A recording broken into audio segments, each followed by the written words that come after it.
Welcome into Crain and Company. There's a lot to get to here. I know some of y'all are going to love it. Some of y'all are going to hate it. We want to know everything you think in the comments. Make sure you're subscribed. We're almost to 200,000K. Y'all knew where to come after they got dropped. Probably watched our Power Rankings episode from today. David Cone, former Michigan quarterback, obviously. Blaine Crain as well, Western State, Colorado wide receiver. I want instant thoughts. Instant thoughts, and then I'll give you mine. Cone. Head-to-head doesn't matter. It's Cone. I'll start with you. You're seeing it, and 25-1 quickly. I'm going to go 25-1. Tennessee at 25, Pitt at 24, Washington at 23, Missouri 22, Michigan 21, Iowa 20, USC 19, Miami 18, Georgia Tech 17, Vandy 16, Louisville 15, Virginia 14, Utah 13, Oklahoma 12, Texas 11, Notre Dame 10, Oregon 9, Texas Tech 8, BYU 7, Ole Miss 6. The top 5 is Georgia at 5, Bama at 4, A&M at 3, Indiana at 2, Ohio State at 1. David Cone, what do you think? Couple thoughts here. One, no group of 5 representation there in the top 25. They had to go outside of that to get to Memphis, I believe, which would be the 12 seed. And then the second thing, like what Blaine was saying, it's not just the head-to-head. The committee did what you two guys did, which was rank Notre Dame above Miami, even though Miami has that head-to-head win, but they faltered more recently. It's just what's a little bit surprising is the recency bias, I guess you could say, but then also the presentation there on ESPN that we just watched by basically saying, but Notre Dame has looked so great recently. And no one is bringing up the point that they've looked great recently because they already played their 2 hardest games. So if you lose your 2 hardest games and then you have wins over, who do they have wins over? Purdue and NC State and Boston College and Boise State. Yeah, I mean, the schedule has gotten easier. That's why you've been able to go on a roll. I will say, I do think the win over USC is impressive, and I'll go a step further and say I think Notre Dame's a good football team and they could do some damage in the college football playoff. I just think that the college football playoff committee has backed themselves in a corner now where as long as it's more than just 1 loss each, they are going to ignore head-to-head. Blaine, Cone, I agree with basically everything you said. I've got another angle on that I want to get to that we talked about earlier today. You need to check out our Power Ranking show if you haven't. Blaine, instant thoughts. To be honest with you, I kind of – one, they got Iowa's ranked. Finally, someone can see that. 2, I mean, it's going to come down to, what really is the metrics. It's going to come down to when you lose, right? It's when you lose. If you lose early and you play great the rest of the season, right, they're going to put you in, a la Notre Dame. If you lose late and you don't look as good, even with the head-to-head matchup win, you're not going to get in over a certain team. So it is recency bias, and we knew this. We expected this. This is nothing different, to be honest. One, I don't know how Tennessee's ranked with 3 losses. And another thing really to me is Utah. Utah coming in ahead of Louisville and Virginia is somewhat surprising. So I didn't think it was atrocious, right? But I don't think it was perfect either. Yeah, well, look, I think the top 5 is pretty easy right now, and I say that with us having BYU ranked higher than the playoff committee did, obviously today, if they beat Texas Tech on the road, I think that's going to change this weekend. I think they'll really be able to shoot up and be in that top 5, and they should. But what I'm not understanding is who from Virginia pissed in the committee's Cheerios? That's the one I'm not getting. Like, we can sit here and talk about Oregon at 9, which I don't love. Somebody explained to me how Oregon is at 9 with 1 loss and no real good wins to speak of. And I know the schedule is going to get harder. I want to hit on that in a little bit. Test, Jake. But Virginia, yeah, they have the loss to NC State. I get that Oregon's loss is better, but they beat Louisville on the road. Virginia's got a better win, I think, than Oregon does right now. And it's not like they're 9-10. Virginia's 14 and Oregon's 9. I don't understand the way they treated 1-loss and 2-loss teams here either. I respect that head-to-head mattered when you put Texas ahead of Oklahoma, but how in God's name, if everything is equal with 2 losses between Notre Dame, Texas, and Oklahoma, is Notre Dame in front of Texas and Oklahoma? I don't understand that. I get that you have 2, quote unquote, good losses, even though that Miami loss is looking worse by the day. But look at who Texas has lost to. I know they lost to Florida, but one of them's on the road at Ohio State, who's number 1 overall. Look at who Oklahoma's lost to. I mean, you lost to Texas, who's 11, and Ole Miss, who's 6. So I don't. I guess maybe it's because they lost sooner. But there's a lot of contradictions. Isn't that better though? Isn't that the point we're saying? Like if you lose sooner, that's better. Well, again though, but if that was the case, it's not like Oregon lost 6 weeks ago. Oh, you're talking about Oregon, not Virginia? No, I'm talking about it all together. Oh. Like I'm not. Again, it goes back to the contradictory nature of how this is. But to your point, David, and what we said on the show today is that when we do our playoff rankings, we are telling you, the people who pick what we do, how we go about it and how we will end up. What I'm wondering is, what if Miami wins out and the teams in front of them lose, which could happen? Texas could very easily lose. Oklahoma, Utah, Virginia, Louisville, Vandy, Georgia Tech could all definitely lose. What if Miami wins out and Notre Dame wins out and Miami jumps these other teams? And we're looking at it, and Notre Dame's at 9 and Miami's at 10, but it comes down to, a last spot there for one of them to get in. You got to take Miami. I just... Yeah, well, what's surprising is all of this harping over and over now on strength of schedule and strength of record, which quite frankly, I don't even understand really, and I cover the sport for a living. I think they've gotten it to this point of convolution that just kind of makes me sick. But Miami would also have the tougher schedule, right?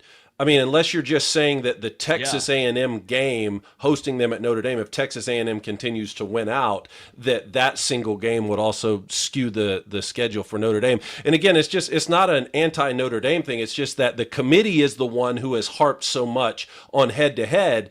And look, they're not beholden to anything they said tonight. Tonight is a TV show. I understand they can flip anything at the last minute on the official one, which is Selection Sunday. I just wonder if they've painted themselves in a corner with some of these situations in a way that they didn't, I think, on purpose with Texas and Oklahoma. Look at that. Texas 11, one spot of Oklahoma because Texas won Red River. They have the head-to-head. Both of those teams have 2 losses otherwise. And I another thing that is a bit comical is how these different phrases get used as to whatever team pops up. So when Texas is playing, if they barely beat Kentucky in overtime, which happened, or barely beat Mississippi State in overtime, then we get to hear the phrase over and over and over again, well, just win. A win's a win, a win's a win. But with some of these other teams, a win is not a win because their schedule isn't tough enough or something. Yeah, and Blaine, to the point, this is the last thing I'll say about Miami and Notre Dame. If I just wonder, and if I could ask them this question, if everything ends and Miami and Notre Dame is 10-2, and you are picking between them, who's going to get that last spot or one of those last spots and they both can't get in, and they don't pick Miami and the head-to-head gets negated, this whole thing sucks. You can't go back now. Well, see, I think you can, though. How? Yeah, I think you can. How? I think you can because, again, Miami just lost. I've actually right now got no problem, like I said on the show earlier today, with Notre Dame being in front of Miami.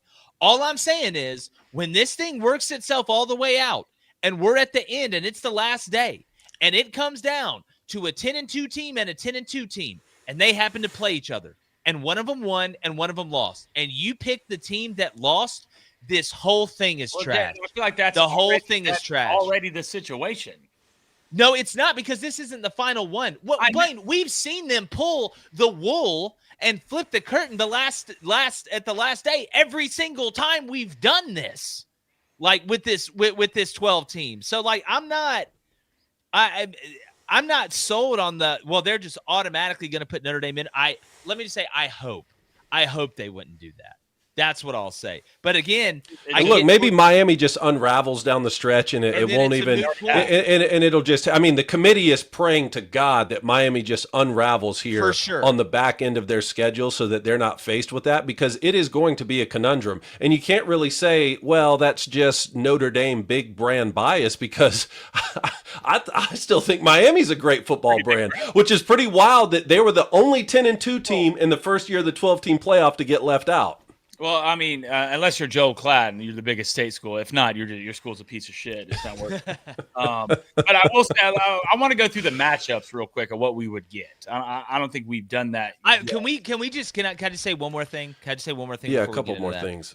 It's to me, I think the committee spoke loud and clear tonight, and it's what we've always known. I don't think you can argue it. Without a doubt, the SEC and the Big Ten are 100% king.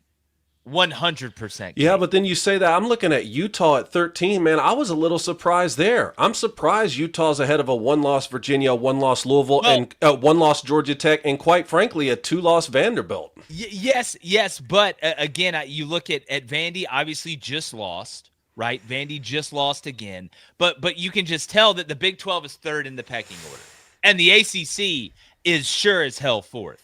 I mean, if you're in the ACC commissioner or any of the higher ups there, they are literally telling you they think you're the worst Power 4 conference. And are they right? We can debate that, this, that, or the other. But the reason, obviously, you look at A&M, Bama, Georgia, Ole Miss all being up there, Texas being at 11, Oklahoma being at 12 with 2 losses. Meanwhile, you've got the 2 Big 12 teams that just so happen to play each other this weekend. BYU's undefeated and still at 7. So BYU is the lone undefeated team that is not ranked in the order of being undefeated. You have Ohio State, you have Indiana, you have A&M. You have 3 one-loss teams before you see the other undefeated team. That is the biggest slap in the face, I think, to the Big 12. But you know why they can get away with it? Because they play each other this weekend. So I understand why they did it. Are they wrong? Again, I don't think so. I'd pick Ole Miss, Georgia, and Alabama right now over BYU, but I feel like we're so far in the season, guys. I don't know how BYU isn't higher. I think Pitt up there at 24 was interesting and good to see. I don't think that was represented in the AP. Again, Tennessee being ranked in the top 25 right now at 6-3 is just a little bit mind-boggling when I don't think that Tennessee has what should be considered a solid win. I mean, I know, again, they're playing in the toughest conference, but I don't see it. Blaine, you and I both talked about Iowa should have been ranked in the top 25. Do you think 20's high, though? I mean, what's Iowa's best win at this point? I mean, they've won 3 in a row over Wisconsin, Penn State, and Minnesota. Their loss, obviously, is to 5 against Indiana, and they lost to Iowa State on the road by 3. So they've lost 2 games by a combined 8 points. I think they deserve to be ranked, and they're going to get their shot down the stretch here with Oregon and USC, and then they play at Nebraska. But is 20 too high? I don't know. I don't feel like it's – I mean, maybe a little, but not crazy too high in my opinion. I mean, the way Iowa's been playing, and a lot of this is going to come down to eye test. I mean, that's what it's going to come down to, which is will never work. It'll never work. How's Iowa in front of Washington? Yeah, and see, Michigan beat Washington. So then you'd have an interesting thing where if you put Washington in front of Iowa, then Michigan's going to have to go with them. Yeah, I'm not. Which USC beat Michigan, so USC would have to go with them. Yeah, I mean, in that order, the head-to-heads work. I just don't understand why Iowa's 20. I think they got the right state for 25, just the wrong team. I think Memphis should have been at 25. Yeah, well, again, Memphis, and we're going to talk about the matchups here in 1 second. I did want to ask you guys about the top 3, right? Buckeyes, Indiana, Texas A&M is pretty much universally the top 3 and has been for the last couple weeks. Some of the guys on ESPN sounded shocked that Texas A&M wasn't 1, saying that they have the best win at Notre Dame. Is that win that much better than Indiana going on the road and beating Oregon, who's ranked higher here than Notre Dame is? I mean, mathematically, no. Yeah. I mean, if you just sometimes I just got to check my math. No, like that's an easy one. Again, just don't start asking me to put letters with the math that are different. That's when it gets hard for me. Well, I think the thing that would shock me is that you see so much SEC love on here. You think they would put the SEC team there at number 1, but guys, I mean, this is exactly how I had it. I think it's exactly how most of us had it. Blaine, I can't remember if you had Indiana at 1. Yeah, I had Indiana in yours, but this is what we were saying earlier. You can make an argument for all 3 of these teams to be number 1. Like you legitimately could. I think they got it right. And the beautiful part is, if this thing keeps rolling the way it's rolling, you're going to see 1 play 2 and 3 play 4 in the conference championship games. But we all know that's not going to work out like that, at least in the SEC. You would think some craziness would happen there at the end, but I think they got that right. All right, so you guys want to go to the matchups now? Yeah. Blaine, you said you had them? Yeah, I got them right here. Go ahead. Hey, say it slow. Say it slowly. I want to enjoy this. Okay, we're going to go down. We're going to go left. I'm going to start with 12, and we're going to go down from there. All right, your 12-5 matchup, okay, is going to be Memphis versus Georgia. And that would be in Athens. That would be in Which Athens. That's the matchup most of us have had, I think, for the past 2 weeks, right? Yeah. Yeah. Ever since Navy lost and ever since South Florida lost.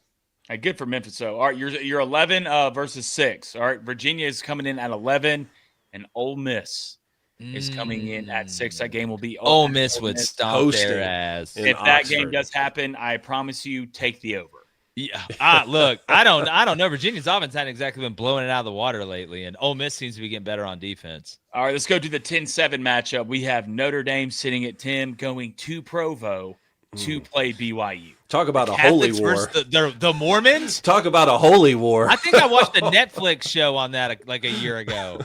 All right, let's go to the 9-8 matchup. Your 9, Oregon, playing, oh, God, this game right here. Oregon versus Texas Tech coming in at 8. in This Lubbock. game will be at Lubbock. Wasn't that a regular season game a year ago? Yeah. Or was it 2 years? Didn't That's Bo the- Nix? That's a game you take the over. Yeah. That's a game you take the over.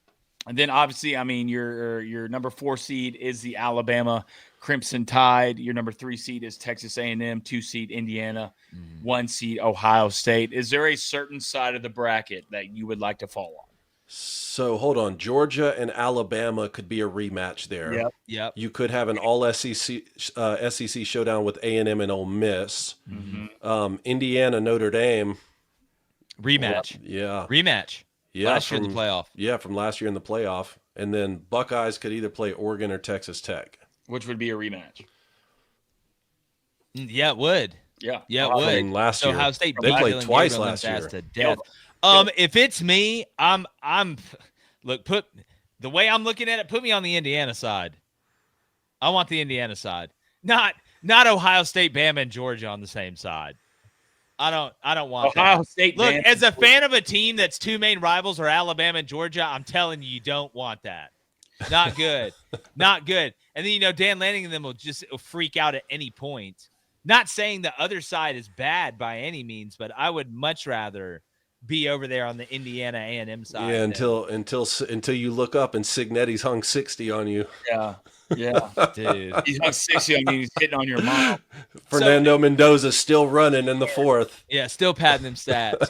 All right, I want y'all to grade the committee. All right, and again, make sure you hit that like button. Make sure you're subscribed to almost to 200K. Get us there, people. Check out all the other videos, too. Let's grade the committee. Blaine, starting with you. Grade the committee A through F. How did they do? First reveal. I'm going to go a C+. All right, C+. You're graduating. You're a tough grader, and you're a tough grader. C's get degrees. All right. I think they did okay. There's just certain things on here that still don't make sense. To me, Utah being that high, Notre Dame being that high, I'm fine. I think you could really just 1, 2, and 3, whatever you like, whatever feels your drink, you can go with that. But I don't think it's atrocious, right? But I mean, still, it's going to come down to you got to remember this is the first one. Okay. Yeah, this is the hook. It's This is the hook. It's only going to get worse. Yeah. From here. Yeah. And if you've watched college football, you know that. Unless they get lucky and some of these scenarios play themselves out. My brother, the optimist. David Cohn. Grade the committee. A through I F. give it a B right now. I had some similarities. Obviously, most of the teams are in most of the spots, and we've been talking about this for weeks and weeks. Obviously, they're going to have some explaining to do when it comes to some one-loss teams over undefeated teams, and then some 2-loss teams being ahead of 1-loss teams. Again, particularly when it comes to the Notre Dame point. I understand that Miami hasn't looked good, but they're the ones who constantly harp on head-to-head because they want to lean on that. I mean, like you've said before, Jake, they're praying to God that they could have a head-to-head regular season matchup to lean on in some of these instances, and you have a couple of them here, and you have Notre Dame ranked 8 spots ahead of Miami. Again, they're just kind of painting themselves in a corner, I believe, unless Miami falls off a cliff. It's that if you're a committee member, I call it the who wants to be a millionaire theory. You're just hoping if you get to that last question to win $1 million, they ask you one you know. Just make it easy. That's what it is for the committee. Head to head. Look, tables made. You got the greatest excuse in the world for picking the team that won the head to head. It's solid. It's foolproof. Foolproof. Case closed. I'm going to go B- because I know how bad it could have been. And I've seen, it's like when you live in Oklahoma a while, by the time that 4th tornado comes in, you're like, yeah, it ain't the worst one yet. That's how I feel. So I'm going to go B-. Let us know in the comments. You grade the committee Tell us why. I want you to show your work as well. Make sure you're locked in. Got our picks tomorrow. You don't want to miss that. Another great slate this weekend as we're getting ready for the postseason. Any parting shots, fellas? No, this was fun, man. Get ready every Tuesday. Yes. Here it comes. Yes. Right at you. Home studios, guerrilla style. All right. We'll see you guys. Going. Gone.